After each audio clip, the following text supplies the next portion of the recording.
When one hears the word sport, more often than not, one initially thinks of popular traditional sports such as football, basketball, and hockey. But what about competitive video gaming, or esports? With this new category of sports on the rise, I sat down with local UWSP students and esports enthusiasts Jack and Andrew to hear their stories. So esports is a growing industry. It's becoming vastly more popular around the world. More people are getting involved in it. You're seeing it in small communities and, in large communities as well. Here in Stevens Point, we're not that large of a community, but there still is a pretty, diverse group of kids that engage in esports. I think the bar is a lot lower for people who want to get into esports than winning let's say genetic lottery for playing a sport such as like basketball or hockey.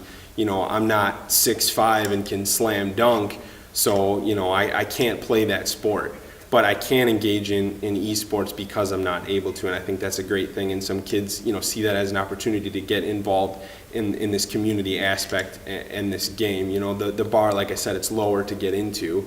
So it's nicer to get more people involved into it. I think the biggest hurdle that esports faces is this cliche of the fat, lazy gamer who lives in his parents' basement, which couldn't be any further from the truth.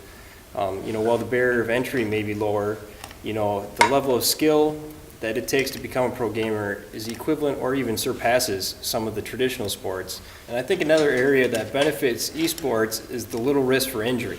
How often do we see professional sports teams have their season completely tanked by their star player suffering a major injury, putting them out for the rest of the season?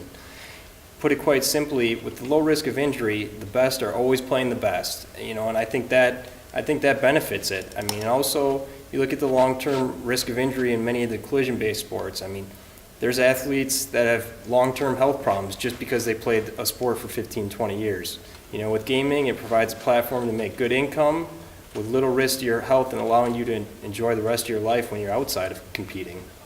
And it takes a different amount of skill. Like with traditional sports and esports, they both require a tremendous amount of skill to be good at both, but they are different skills. Like I'm not ever going to knock on a professional athlete or someone who's out there busting their butt, swimming laps on end to be a better swimmer. It's just, it is different when you're building that skill level and practicing.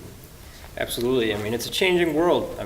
We're getting technologically more advanced as time goes on, and I think our sport culture is going to advance with it. I think it's evident that the gaming industry is going nowhere but up, and I think we're going to see esport athletes put on the same pedestal that we see some of the traditional athletes. I think only time will tell, and we'll see in the coming years.